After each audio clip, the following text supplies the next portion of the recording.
Hello, everybody. Welcome to the our Global Speakers podcast, Global Advantage podcast. It's an exciting edition, and I'm so excited today that you're here. My name is Oliver Shom, and I would love to know from which part of the world you're watching us from, and from which of the platforms you are actually watching us from. All right. So let us know from which part of the world you are watching us from, and which platform are you watching us from.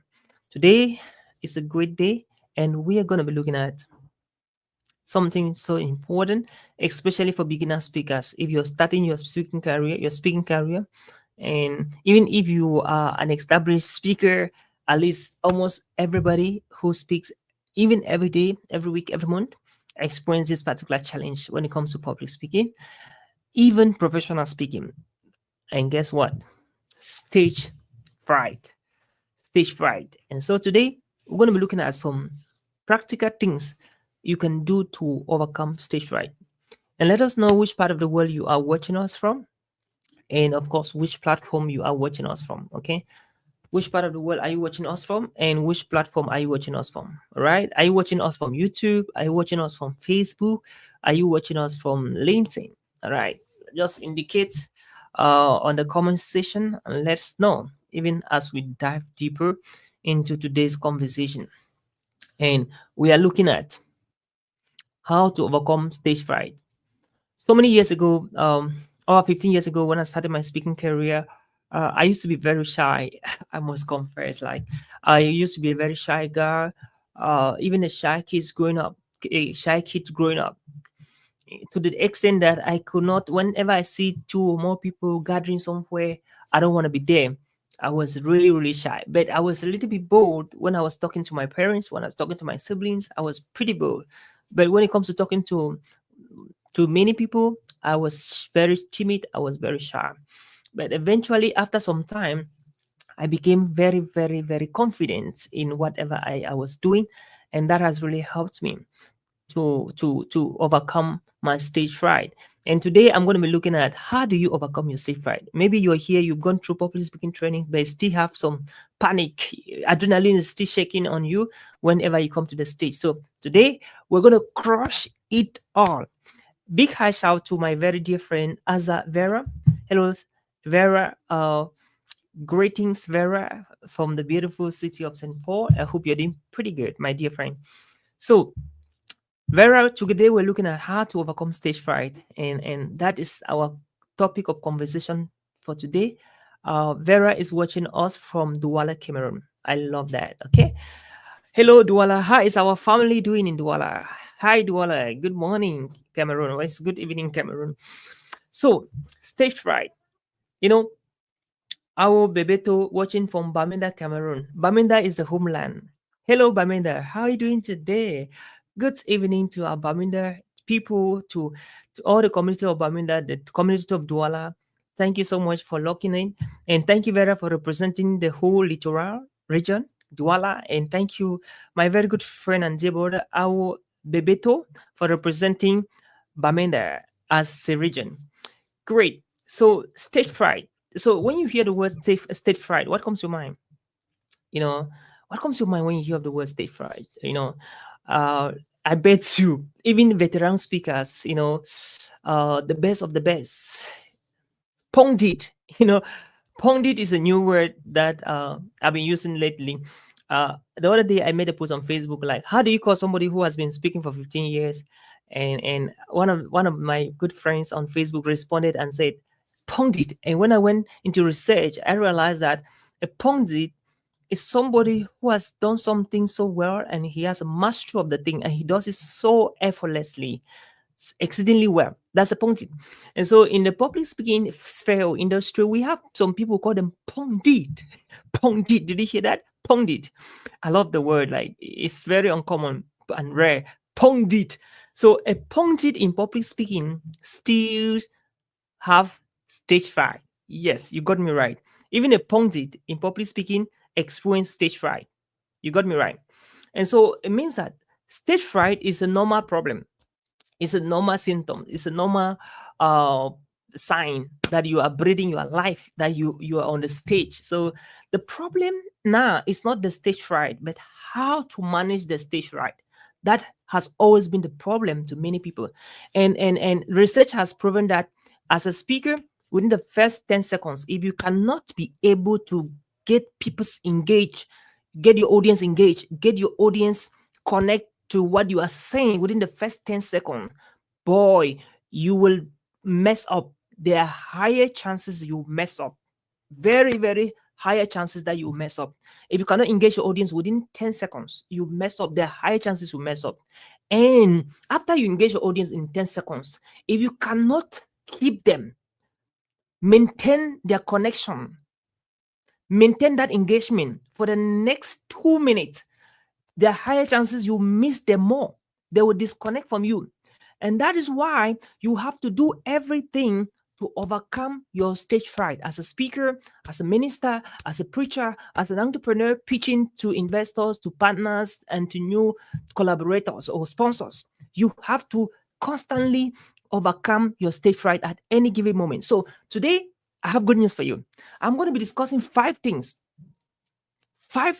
that you can do to overcome your stage fright. And by the way, feel free to let me know where you're watching us from, where you're watching me right now from, and the country you're watching from, and of course, social media platform. Okay, so majority of the people right now, we have Vera, we have Bebeto, they're watching us on Facebook, and I love Facebook so much. Okay, hello LinkedIn family, where are you right now? Hello the YouTube family, where are you? All right, you don't want to be late, right? So number one of the first thing to do to overcome your stage fright is this. Now, before I give that one, I want you to understand something. There is part of your brain, called the RAS. The RAS stands for the reticular activating system. Can somebody comment on the chat board the RAT, reticular activating system? RAS, reticular activating system. So what does it do? The reticular activating system is good in keeping memories. So it captures especially bad memories and good memories. It keeps in your mind, keeps in your brain. And anytime a similar memory is coming back to your mind, it captures it, and then guess what? It gives it back to you as signal.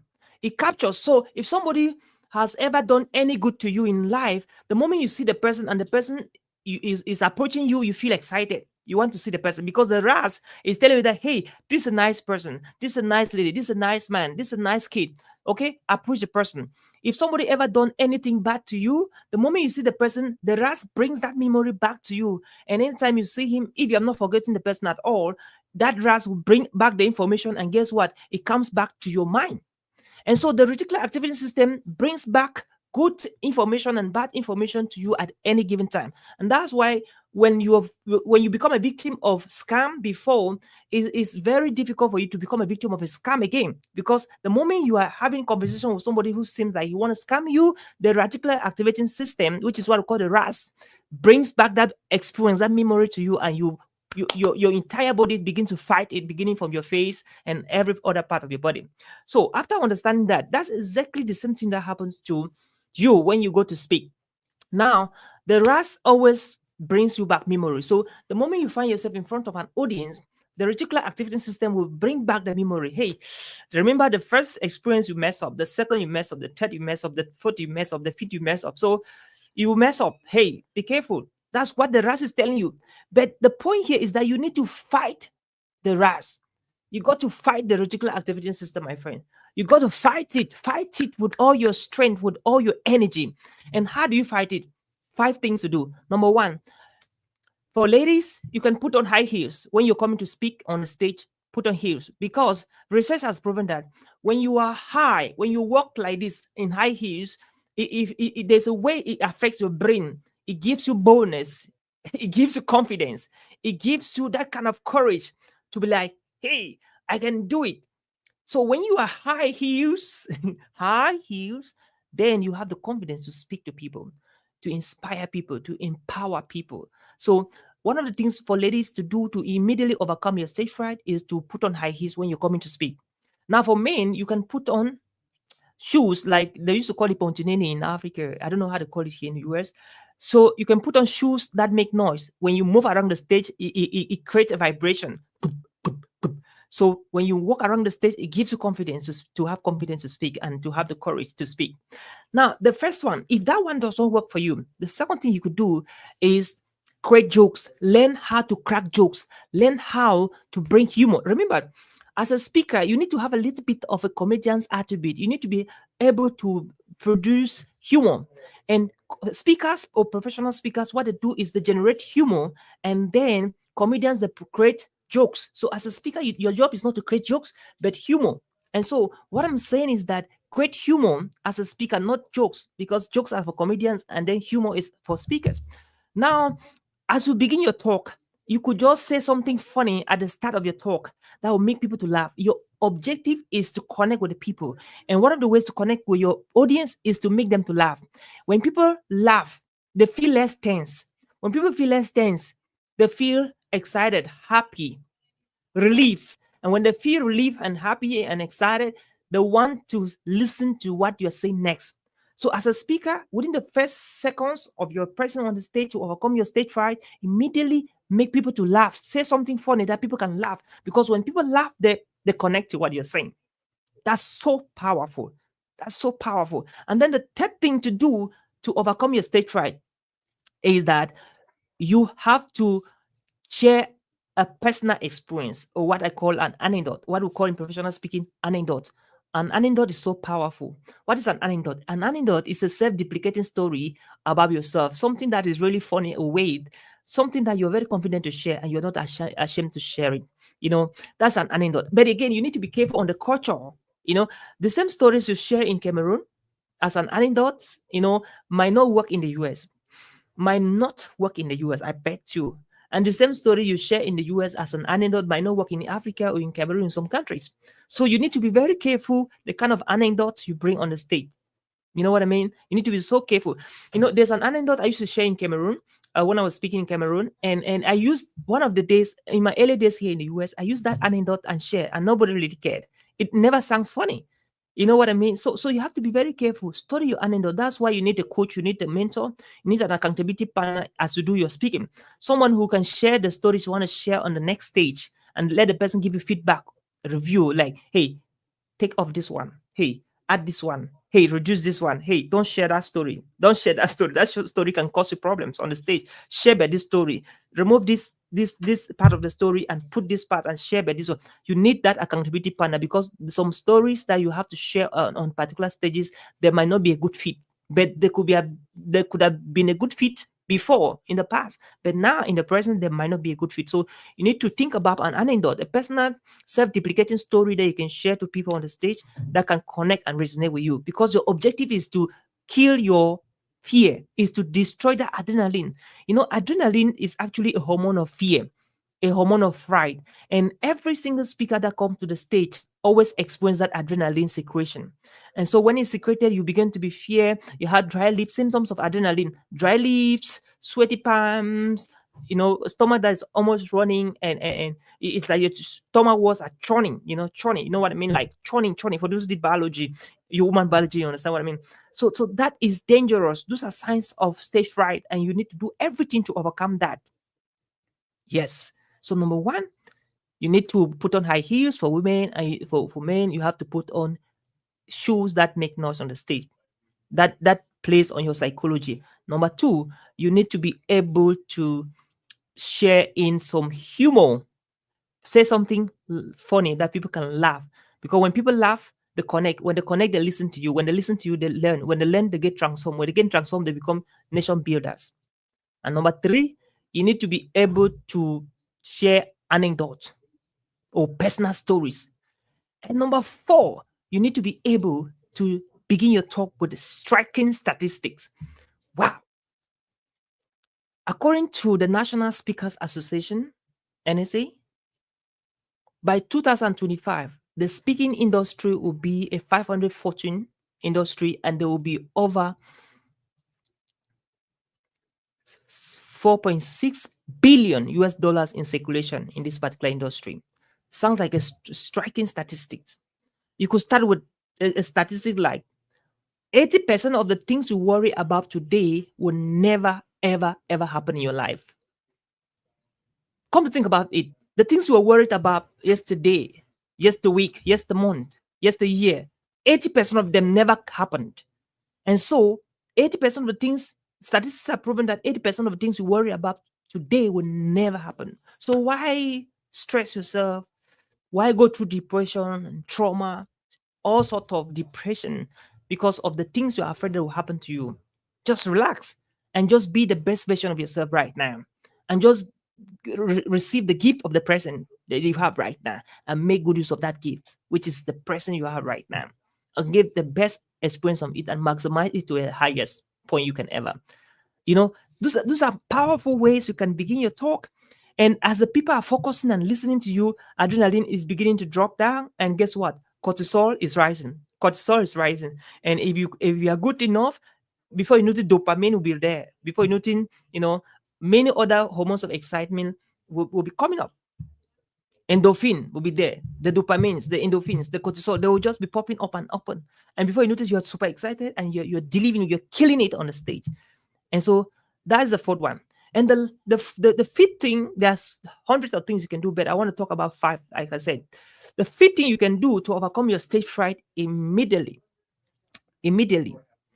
is, I always share this, anytime you're giving the mic to talk, anytime you're giving any attention to say something, anywhere you are, in the boardroom, in a conference room, in a classroom, never you talk, my friend. Never you talk. For students I've trained, they'll know this very well.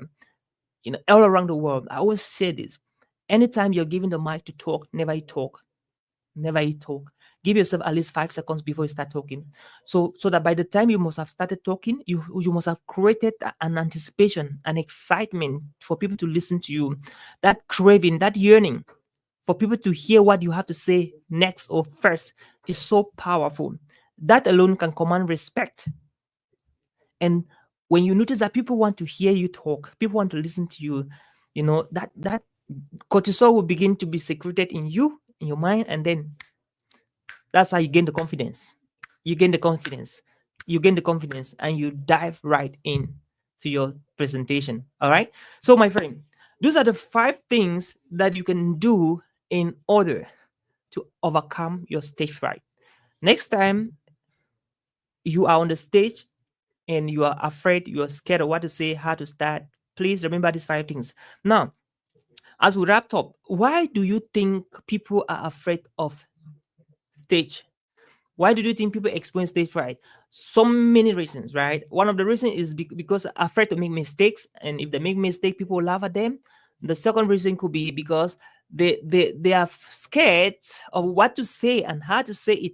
Another reason could be that, well, they did not prepare well on what to say. They never prepared effectively, and so they are scared that they will actually mess up by not saying what the people expect to hear. And so we have so many reasons why people are scared to speak in public. But whatever the reason, like irrespective of the reason why you are scared to speak in public, why you have stage fright, if you just practice these things I've shared, the 5 things I've shared, you'll be really good to go. So next time you're on the stage and you're fumbling and gambling and dazzling, please think about these things. Pick just one of the 5 and then apply it, and I bet you your speaking will never remain the same.